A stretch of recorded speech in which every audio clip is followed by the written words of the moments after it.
So again, thank you so much to everybody that's attended today. And thank you to Pineapple Support for having me here today for the webinar. So my name is Rachael Farina. I'm a licensed marriage and family therapist out of Connecticut, and I specialize in sex therapy. So predominantly, most of the cases that I work with are LGBTQ plus adults, and I'm currently practicing, even though I'm doing telehealth right now, I'm currently practicing in West Hartford, Connecticut. So today we're going to be talking about the importance of a support system. So I think when you think about support in general, it can seem like a really common or understood term. So we think about support like, oh yeah, that's easy to define that. It's something we give or receive. So it sounds very simple, but it's actually pretty complex and there's a lot of nuances involved. So I'm going to just take a stab in the dark and see if this ends up working for me. So I incorporated this poll everywhere. Now I have to activate it. So I don't know if anybody's ever used poll everywhere, but what you're going to do is I'll activate this to get us started. And so either take out if you have a laptop or if you're on a cell phone, it gives you the instructions here. So this is my name. You'll text my name and this number to 22333. So this is pretty much just a poll, and we'll see everybody's responses pop up live. So just when you hear the word support, what do you think about? Getting help, friends and family. Yep. Minnie said therapy. So that's something we'll talk about. I'm also just realizing I only shared one portion of my screen, so that's why you guys can't see it, but this serves the same purpose. Yep. So pretty much going to attend therapy, getting help from people, which can include not therapy, listening and validation. Yeah, that's a huge piece of things.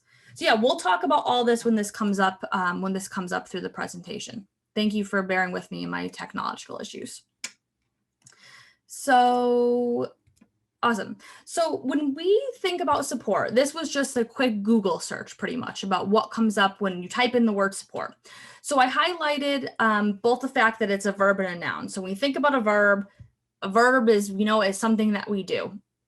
So Google defines this as bearing all or part of the weight or holding something up.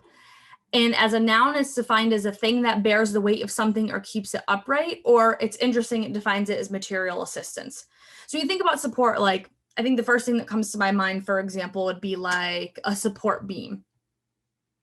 So that's something like a noun we can think about. So like a support beam maybe holds up a building. So it holds up the structure of a building, which is really important. And then to provide support, maybe we're, providing support to our friends or families or peers. That's really important as well. So we want to think about this. How is this relevant to us? Let me just pop the next slide. All right. So I went and pulled now something that's more applicable to us from the APA or the American Psychological Association. So pretty much this says, and I'll read this for you and then give you the simplified definition: the provision of assistance or comfort to others, typically to help them cope with biological, psychological, and social stressors. Support may arise from any interpersonal relationship in an individual's social network involving family members, friends, neighbors, religious institutions, colleagues, caregivers, or support groups. It may take the form of practical help. So for example, doing chores or offering advice, tangible support that involves giving money or other direct material assistance, and emotional support that allows the individual to feel valued, accepted, and understood. So pretty much what I just wrote about there, here's a simplified definition, is the various types of assistance, help, or aid people provide and receive from others. So there's two components here. So how this really differs from the previous definition is this isn't something like support, like a support beam that holds up a building. This is between human beings, which is really what differentiates social support and support in general. And the other component we really want to think about is this factor has two components. We want to be able to provide support and receive support from others. So in other words, we can give support to people that care about us, and we can receive support from them as well. So we think about social support, and like I said, the presentation is geared towards the social aspect of this. There's two types of social support that come to mind, and this is definitely what comes up most often in literature. So the first type of social support is perceived social support. So pretty much what this means is this is the support that we anticipate that we would have for us if we needed it. So for example, I think about, I'll use my best friend, for example. I know that if I needed something, or if I was feeling down, or I had a problem going on, I could text her or call her, and she'd be there to support me.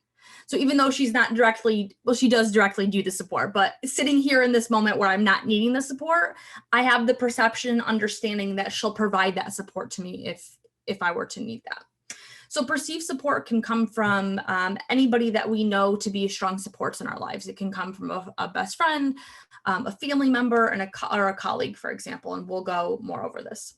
But basically, like I said, it's just having the understanding and knowing in a time where we're not needing support, that support is definitely available to us, our perception of what support is available. So we think about the other type of social support that exists. We want to talk about received support. So I use the example of, I have the perception that my best friend will provide support to me if I were to need it. But in the moment, I have encountered received support from her as well. So if something comes up, for example, where I have family conflict or issues, there have been past instances in which she's demonstrated to me that she's able to give me that support. So I know that I have received support from her. So it's not just my perception that exists. I know that I've perceived she can support me, and I've had times where she's come through and actually been able to support me. So I think that that's really important for us to consider, because understanding that we have support is important, but having our support systems show up for us is actually what really matters in the long run. So it's good to know, like, hey, we have this person or this colleague or this friend that's really important to us, but can they actually show up and pull through for us? That's what really matters. That's how we demonstrate how we can give support and how good of a support system that we have. So I want to think about who are our social supports. So I gave you this example of my best friend I identify as social support. We'll go over some other ones. So right at the beginning, we think about friends can be really important social supports. And, as a therapist, I would say that that's probably what people most often identify as good social supports for them. So I kind of broke that down into two different categories. So we think about our long-term friends. So maybe we think about a friend that we've had since childhood, for example, that we grew up with. We would think about that as a long-term social support. And then maybe we have a friend who, we've been friends for maybe a couple months or a couple of years, so it's not as long-term, but just as important and meaningful. So a friend that also holds a social support role for us. Then we also want to think about having our family members. So I would say this is definitely a really common one that comes up. I hear from folks in therapy is these would be really important support systems for them. So when we think about family members, we want to think first about our immediate family. So usually research identifies that as people that exist within our immediate household. So that would be like a mother, a brother, or a sister, people right within what we call our FOO, or family of origin, so our immediate family. But then we also think about what we have our non-immediate family. So for some people, maybe that's a uncle or an aunt or a cousin that's a really important support system to them. So just because it's not an immediate family doesn't mean the support's not as valuable. I also do want to point out that even in terms of immediate family, those can still serve as supports for you, even if you don't live with them, for example. So if you have a brother that's really supportive to you, but maybe they moved across the country, that brother can still serve as that immediate support, but maybe the type of support they can provide might vary based on where they are geographically and how much access you have to them. The other thing I want to think about is having a community member as a support. So this is a really broad category, and I gave a couple examples, but if anybody thinks of other ones as well, please feel free to pop those in the chat. So I'd probably identify first and foremost like a religious member. So a lot of clients have identified to me maybe like a member of the church or a pastor or something like that, a religious member that's really important support to them, that they know they can go to and they can talk to, or they can be present within a religious place of worship. That's really important to them to have as support. Somebody else you might think about in the community is a healthcare professional. So let me just see. Online communities, yes, I'll also talk about that. Thank you. So thinking about a healthcare professional, we want to think about medical doctors, for example. So maybe that's a primary care physician or an OBGYN you go to when you're needing support, you have questions about your physical health. Or maybe that's also something like what I do, like a mental health professional. So maybe that's a family therapist or a social worker, somebody that can offer you that support within your community.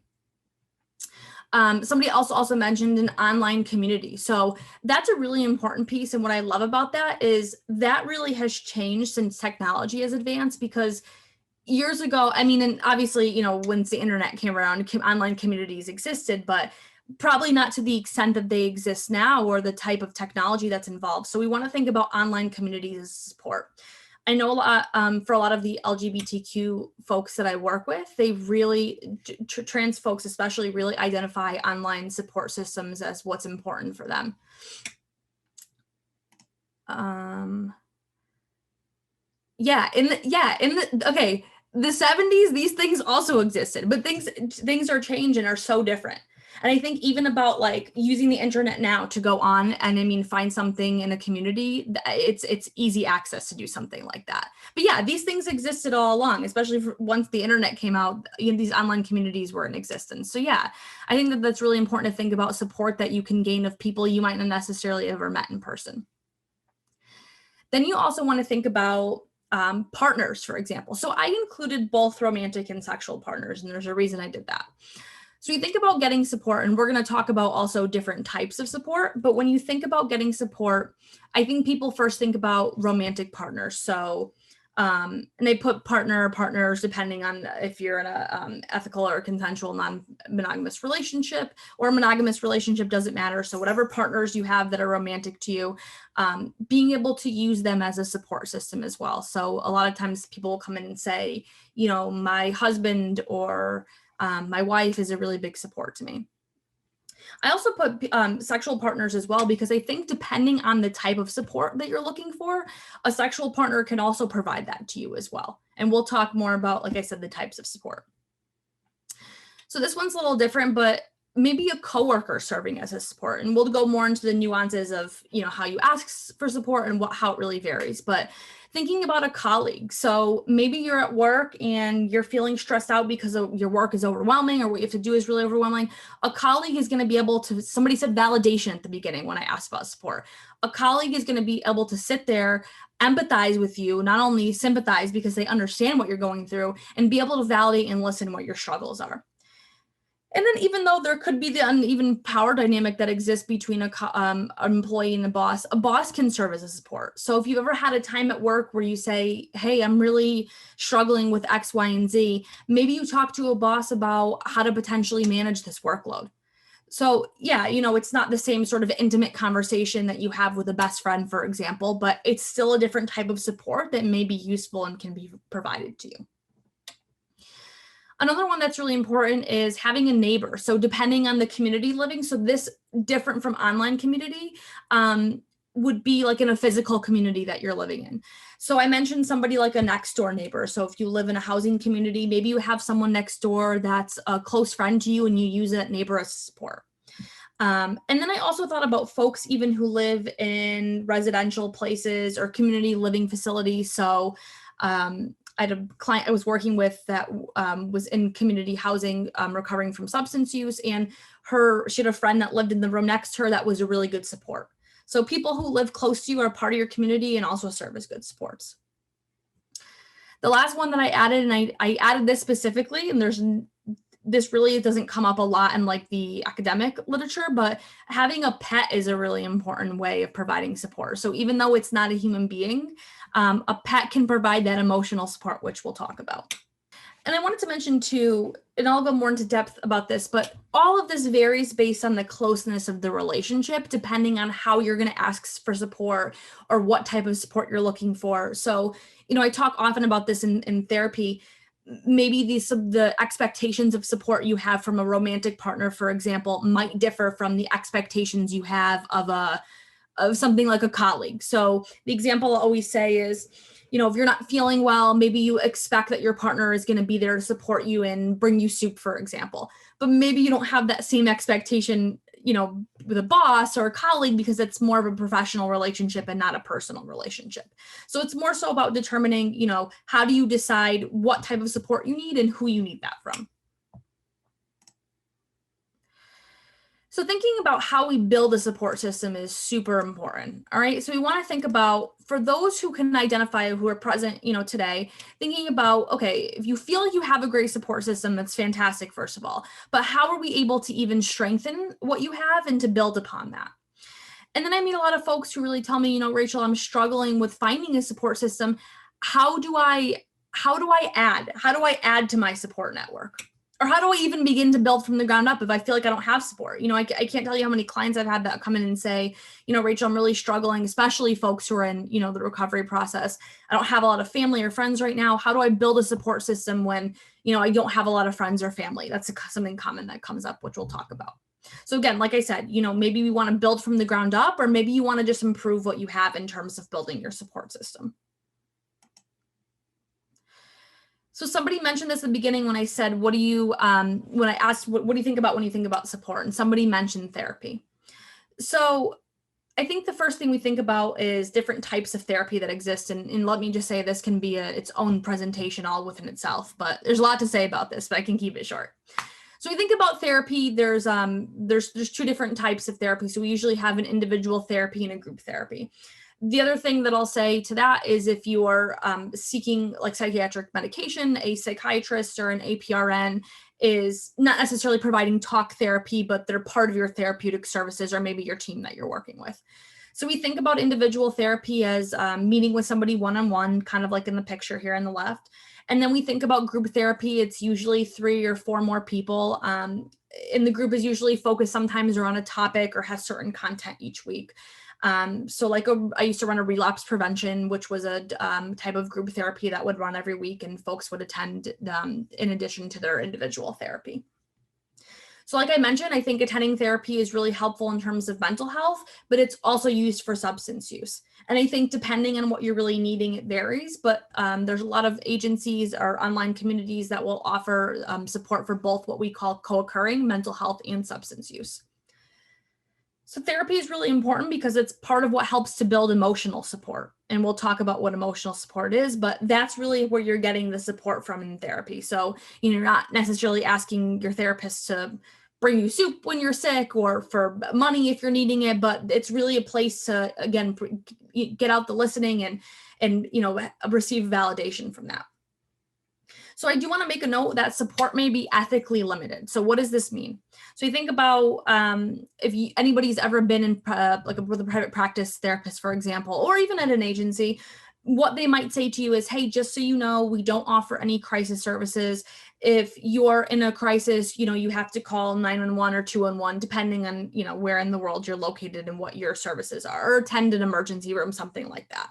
So I think it's important to think about that therapy can be a really great support, but I always encourage clients to check in and say, what are the limits of what I can use therapy for? So some clinicians are on call 24/7 in case there's a crisis and some are not.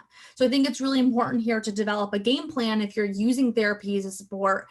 What other resources might I use if I can't access my therapist? I also want to say too that I think it's really important to make sure you're actually using this support. So I think I see a lot of times that people will, sign up for therapy or register to go somewhere and they won't actually be using it. And I always tell people to, especially if this is a service where your insurance is covering it, your services are covered, go and get what you need out of it because therapy can serve as a really important support system for you.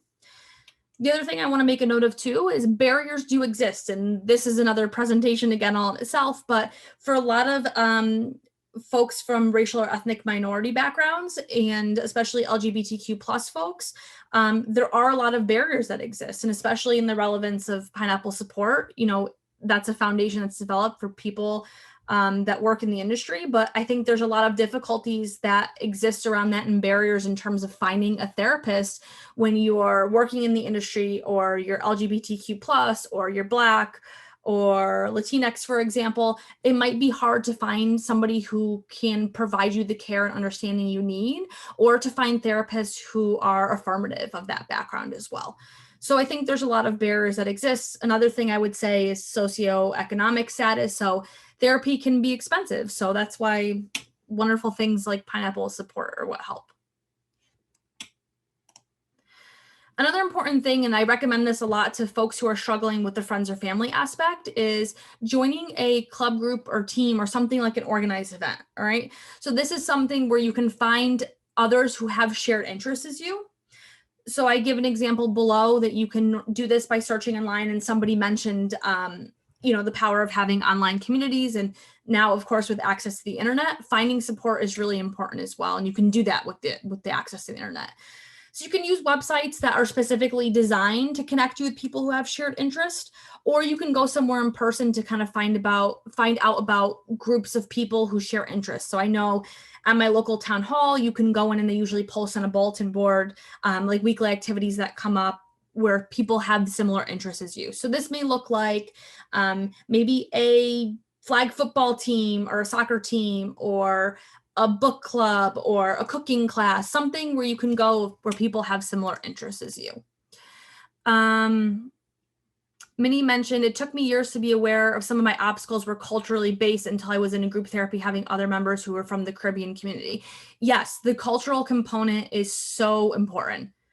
And I'm definitely going to bring that up too. I talk more about culture, so I'm definitely going to bring that up. But yeah, the cultural component, I think, is can sometimes exist within barriers and also provide difficulties in terms of feeling connected to other people you're around. The other thing I'll say too is this sort of support, obtaining this support, it definitely requires initiative. So I know for people, sometimes it can be a struggle to go online, for example, and look for this type of stuff. But I know a lot of people who get involved in these shared activities feel a lot of support and happiness, especially if they're struggling with the family or friends aspect. So I mentioned here, these are just some online communities you could go to that have some of the places you can go to meet up with people who have shared interests in events or groups or sports, something like that. So Open Sports, Group Space, Meetin.org, City Socializer, Eventbrite, Meetup.com. So all sites that you can use.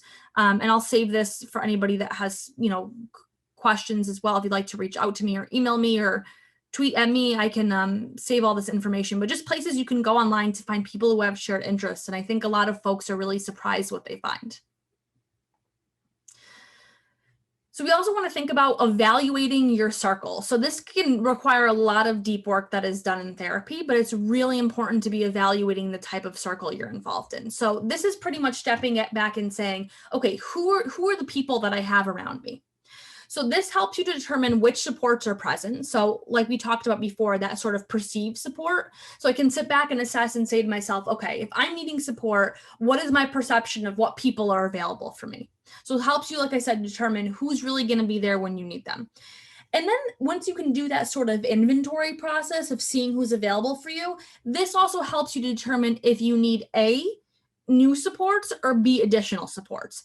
So sometimes people will engage in this reflective process and say, hey, I thought maybe this, this person was a good support to me, and really maybe they're not. So I'm feeling like I'm needing new support, or maybe I have good support right now, but I can benefit from some extra support.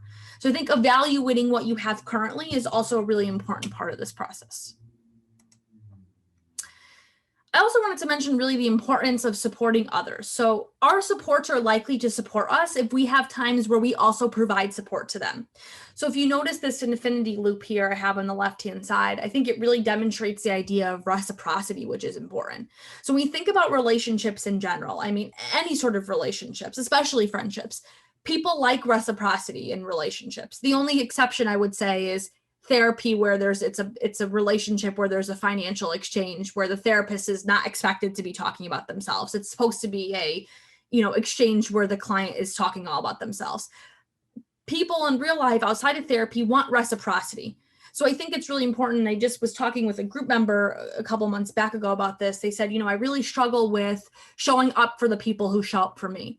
And I think that that's really important when we feel like we have the resources, the emotional, the mental resources to show up and support other people.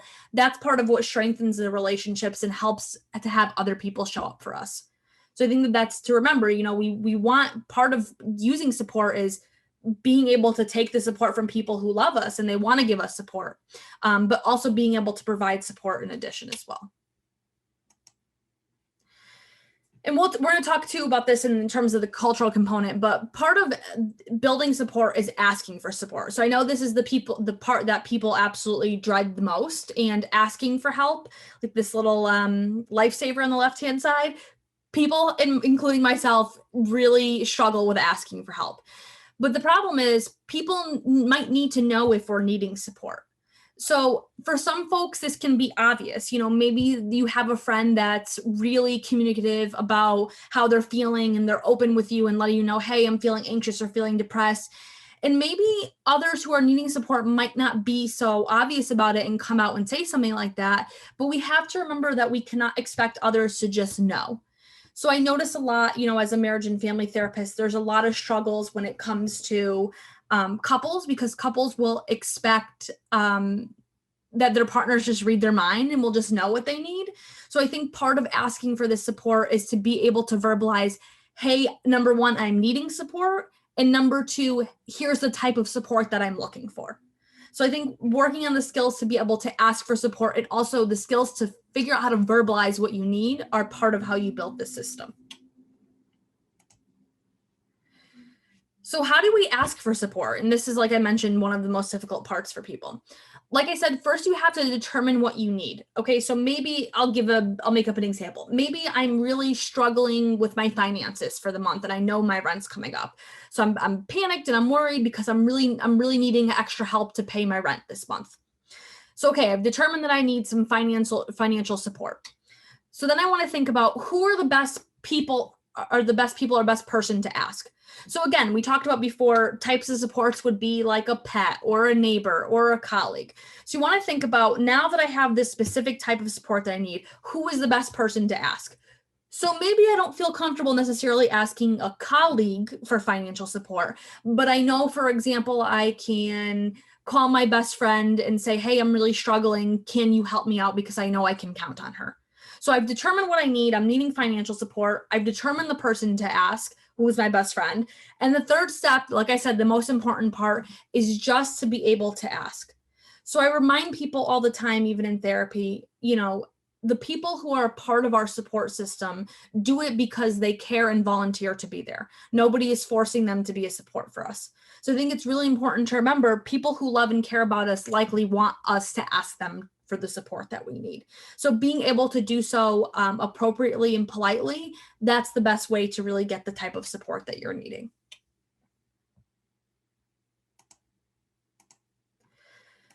So we're going to talk about the different types of social support. I've been mentioning this throughout the presentation, so we're really going to pick them together and talk about one by one what we need. So the first type is instrumental social support. The second one we want to think about is emotional social support. And the third one is informational. So I will say that informational is like the question mark third category, as people might often lump it into instrumental or emotional. But traditionally, it's these three categories that exist when it comes to social support. I think I also saw one that was like connective support, or like support through connection. But I think I would group that more into being able to provide emotional support for somebody. So again, like I said, we want to think about the instrumental social support, the emotional social support, and the informational social support. And we'll talk about all three of those. And again, please type in the chat if anybody has any questions or comments. So the first one we want to think about is the instrumental support. So this is defined as tangible assistance that others provide to help support us by making our lives easier. So tangible, like something you can hold, observable assistance that others give to us, and efforts to just make things easier for us.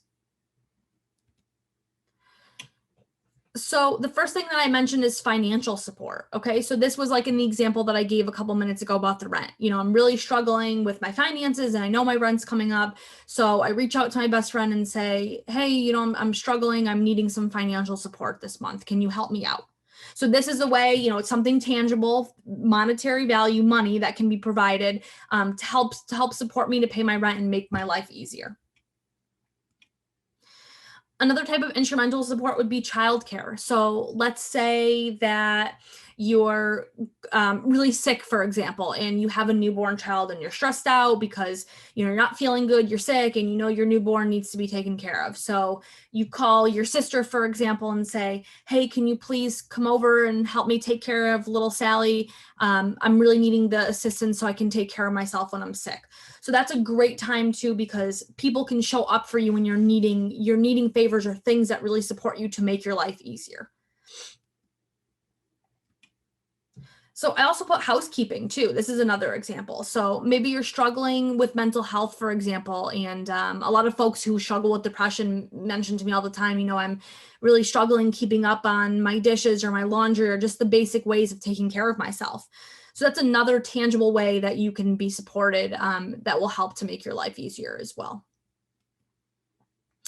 And then the last thing I wanted to mention is transportation. So this, I think, comes up a lot, especially in community-based treatment with therapy. But a lot of folks might struggle with even being able to afford transportation because it can be really expensive, or even having access to transportation in general, depending on where you live. Some cities might have a bus or a train, something that you can travel on, or a subway, and others may not. And I think transportation is often, we talked about barriers, can be a huge barrier. So a great example of this would be maybe you are struggling with substance abuse and you want to go to an NA meeting. So you call another friend of yours to say, hey, could you drop me off at this meeting? So this friend is supporting the fact that you want to go and, better yourself and really focus on your recovery. And they offer to give you a ride there. So tangible support by transportation. The other thing I wanted to kind of mention, and again, love languages is something we could talk about a lot, but when we think about love languages, it's and I, encourage people to go check this out, Love Languages by Gary Chapman. It's pretty much the ways that we receive and show love. So I wanted to throw this in there because for anybody that knows love languages, it's an interesting comparison, but acts of service would be like, I show love or I receive love from people by doing things. So that would be like, hey, because I love you or care about you, I did the laundry to make your life easier. Or because I love you or care about you, I took out the trash or mowed the lawn. And then another one, love language, would be gift giving. So, I stopped at the store and got your favorite candy on the way home because I know you were having a hard day. So I compare this to love languages. Instrumental support is tangible things that we can observe or we can hold or give. That's a way of providing support to somebody. So I kind of just paralleled it between love languages for those that are familiar with that. Another one we've been talking about a lot is the emotional support component. So these would be actions, not necessarily tangible things like instrumental support, from others that let us know that we are loved and or cared for by that person. So this, for example, would be like checking in. So maybe you're having a really tough day and your friend texts you and says, hey, I'm just checking in to see if you're okay. Or do you need to talk about anything? Having support from somebody to just say, hey, how are you doing or how are you feeling is really important. Another one would be physical presence. And I'm going to talk about this too in terms of the cultural aspect, but sometimes those who provide us emotional support, their physical presence is what helps us to feel loved, cared for, and supported. So I put a picture of a pet. So, even though a pet of ours can't necessarily say, hey, how are you feeling today? Let me know what you need. The physical presence of having an animal there makes you feel supported and can be nurturing for you. And this can also be for another human being. Maybe sometimes you need to just drive and go to somebody's house and be in the presence of somebody you love to help feel supported, but you don't necessarily want to talk about it. So that physical presence doesn't seem like a lot, but a really important component. I mean, think about how many times we've just been able to be in the presence of somebody else who's being supportive to us. It's very easing and nurturing for us. The other thing I wanted to mention is encouragement. So these are people who really help to build us up, build our self-esteem, our self-worth, and celebrate the wins in our lives. These are great emotional support systems. So I use my best friend, for example, and I know she always will reach out to me and say, I'm so proud of you and that's great, and really acknowledges the things that I do in my career, and it helps me to feel supported because she's definitely really validating and encouraging to me. So being able to applaud people's wins and say, give words of encouragement, great job, I'm proud of you, things that really make them feel valued and supported. The other thing I'll mention, which is kind of like encouragement, is the positive feedback or compliments. So that's really important. I think especially when we think about this in a work setting, people feel value when their colleagues and their bosses, for example, are supportive to them. So, say you've been working really hard on this project and a colleague comes up and says to you, hey, I'm really proud of you, or, you're doing a really great job, or I notice all the work that you put into it. That's part of how you can provide support as well. Another important part, would be listening. So this, I think people think about in terms of therapy, definitely, but this can be done in terms of anybody that's a support system to you. So, you know, we want to be able to talk to people who are listen to us and can provide support by listening. And sometimes we're not even looking for advice. I know we've all been in a moment where it's like, I just need to vent. I'm not looking to have anything in return, but listening is a really hugely important part of how we provide emotional support for somebody, to let them know that they're cared for. And the last one I would say is being able to problem solve together. So it's almost like, you know, think about the process of checking in. If I'm really struggling with something, maybe I'm speaking with a support system and saying, hey, I'm really, this is my struggle of the week. How can we fix this? What are your suggestions? So I think having somebody to support you to problem solve and figure out your next steps, and we're going to talk more about that too, is another way to provide emotional support. So in terms of the love languages, you know, emotional support would be words of affirmation. So things like, I love you, I'm proud of you, you did a great job.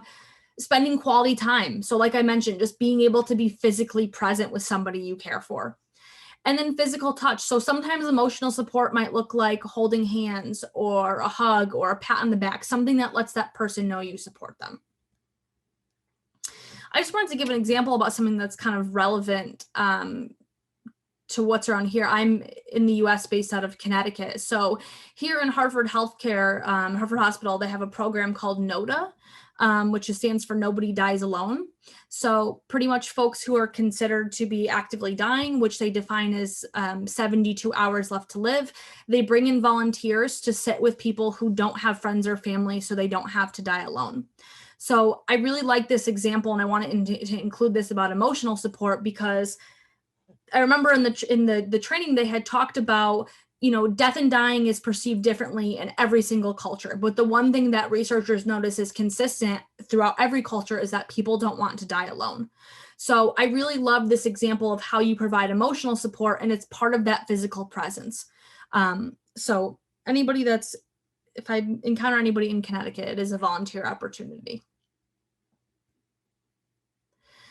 The last one I wanted to talk about is informational support. So this is, like I mentioned, it's kind of the category that people don't necessarily, they might clump it into other areas, but I still wanted to bring it up because sometimes it is separate. So this is helping or aiding others by providing information that is useful. So maybe this is giving advice. So being able to say like, hey, I think here's your problem. I think you should do X, Y, and Z. Maybe this is guidance. So, okay, even though I think you should do X, Y, and Z through advice, here are the steps that I think you should take or you can take. And we might notice this in a professional environment, maybe from a role model or a mentor being able to provide guidance for us. Maybe it's being able to provide suggestions like, hey, I think that this is what you should do, or this is the next step that you should take. A suggestion is really important, especially from somebody's opinion that you value. And then the last component I wanted to bring up, and I think this is often undervalued, but just providing factual knowledge to somebody. So here's a great example. My grandmother had to get a hold of a doctor and was like struggling and getting really upset because she couldn't find the phone number to the doctor's office. So she doesn't have access to technology. I went online, I Googled the phone number, I called her back and was able to give her the phone number. So something as simple as that, like being able to just provide her something informational, was part of what helped her calm down and ease a lot of her stress. So, you know, I provide a lot of this, or at least try to, in therapy from clients that are curious even about mental health diagnoses they might have, being able to support them in their diagnoses by providing information about the diagnoses. And in terms of love languages, this is very acts of service. What can I do for this person, or what do people do for me that helps me to understand how I am loved or cared for? So I wanted to bring up this study really briefly. This is about support and culture. This was a study by Taylor and colleagues about Asians and Asian Americans. So the researchers talked about explicit support. So they define this as the advice, instrumental aid, or emotional comfort one can recruit from social networks. So pretty much the instrumental support in the emotional support that I was talking about before, that's the explicit support. So how we feel supported here in our culture. Then we want to talk about, I'm just going to move this, implicit support. So the emotional comfort one can obtain from social networks without disclosing or discussing one's problems.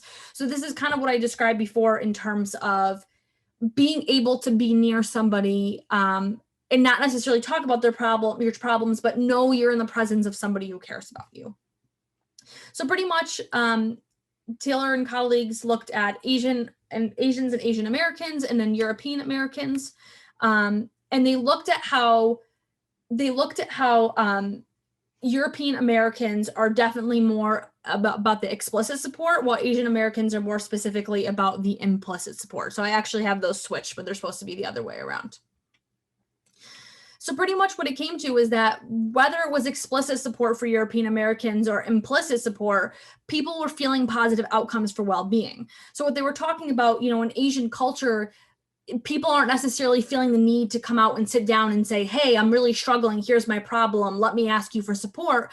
But if they're feeling sad, they'll go to a friend or family member's house to just be in their presence without discussing their problems. So I think that kind of differs maybe from European Americans, who are more likely to say, hey, here's what I'm going through. Can you help me or can you support me? The point is that this really varies by culture, and that people are still getting benefits no matter the type of support that they're asking for or not asking for, rather. So I wanted to mention this too, because I think this is an important component, but thinking about who needs social support. So I think a lot of time we think about support, it can be like a complex idea that has a lot of nuances involved, but I intentionally copy and pasted the same information under both of these categories. So I think, when we think about adults want to be listened to. So we think about when you go to therapy, you want a therapist that listens to you.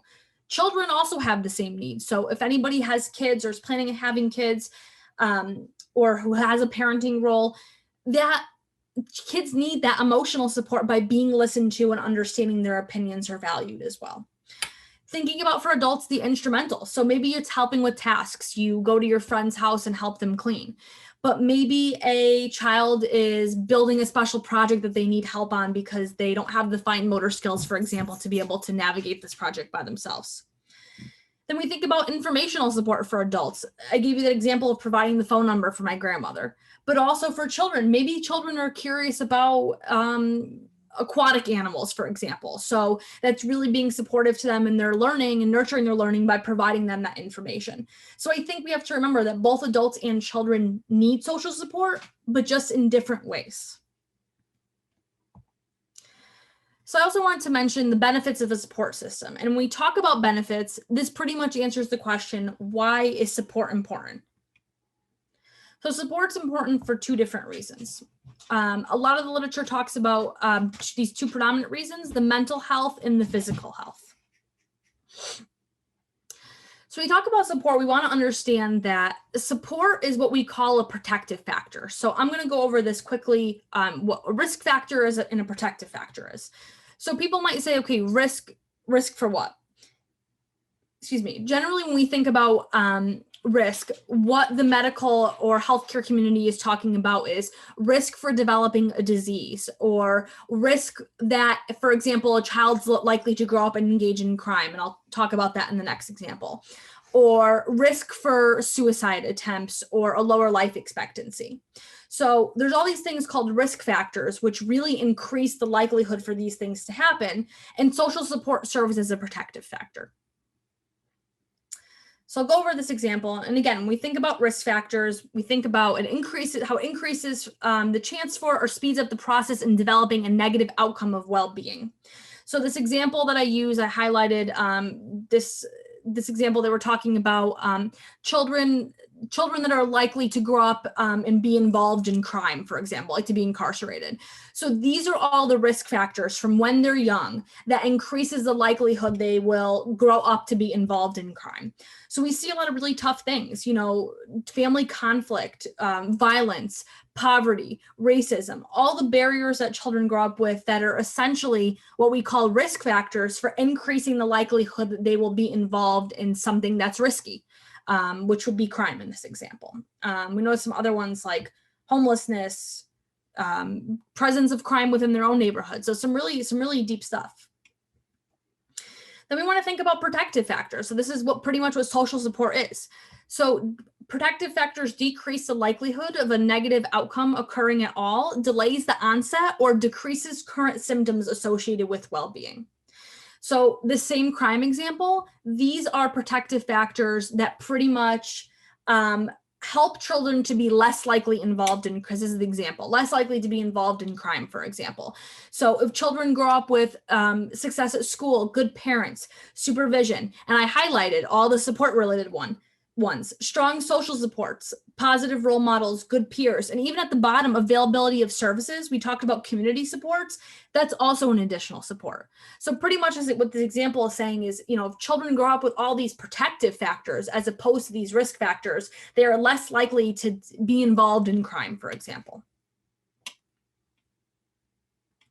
So I just wanted to include a graphic that I think really illustrated this. So here we see kind of in the middle is all the protective factors that help us to become resilient and move forward in life. And I highlighted a big piece, the emotional support. And we talked about how important emotional support is. And you see in the left and right side, there's kind of these barriers that are like reflecting off these challenges. And we notice, like, for example, turning to drugs or alcohol, anxiety or depression. So pretty much what the graphic is saying is, if you have emotional support, you get good sleep, proper nutrition, a holistic really way to take care of yourself, you're able to really reflect or to reflect these things away from happening to you. So I think it's really important to remain resilient. You think about what an important part support, among other things, really holds. So I think it's important for psychological well-being, and especially just wanted to put in a couple examples, lowering the risk for developing anxiety, lowering the risk for developing depression. It decreases the symptoms. So what it would mean is the frequency and intensity of the symptoms associated with anxiety if you already have an anxiety diagnosis. It decreases the symptoms of depression if you're already struggling with that. And it lowers the risk for developing other mental health conditions. So maybe you're really struggling with trauma. Social support can really help to mitigate the impact that trauma has on you, or it can really be an important part of helping you to not develop something like that. And it's part of what decreases overall stress, which is important for physical well-being. So here on the left-hand side, we think about decreased stress, okay? So what we know to be true is that our psychological stress directly has an impact on our physical body. Okay, so we see here, if you're feeling stress mentally, here's all the impact that stress can have on your body. So maybe you're having difficulty concentrating, you have hair loss, joints and muscles, the reproductive system's impacted. So just by having stress psychologically, your body can be really suffering from all of these. I give an example here. If you look on the left-hand side, this is actually a paper that I wrote with some colleagues that's in press right now, but it pretty much talked about for LGBTQ college students, how social support impacts their well-being during COVID. So we ended up collecting data from over 500 college students, and those who reported that they had supportive parents and good social support through friends had fewer depressive symptoms, fewer anxiety symptoms, less overall stress. They reported they were less impacted by the stress of COVID, and they overall reported better well-being. So really important to understand this social support works, and these are studies that really prove that. I provided a couple of other examples that are relevant to our times now, especially during COVID. We see here, there's a lot of research that's been coming out about how even social support, if we look at the bottom right, can impact us clinically, our physical component, and how we recover from COVID. So not only the mental health component, but also the physical health component. So pretty much the point is this, and this is like the big takeaway. Social support does not make our problems disappear. So it's not going to be like you get social support and all of a sudden, the stress from your rent's going to go away. But it can significantly improve our lives, both short and long term, and it makes things easier to deal with. Sign me up for that. If we can find things that can make our lives more manageable and less stressful, I think that makes life a hell of a lot better for us. So my thank you to everybody involved. I left some discussion questions, but I will leave questions at the end in case anybody has those. All right, well, awesome. Thank you to everybody that attended. If you have any questions, please feel free to type in the chat. And as always, I can be emailed or you can tweet at me to reach me. Thank you so much to everybody for your time.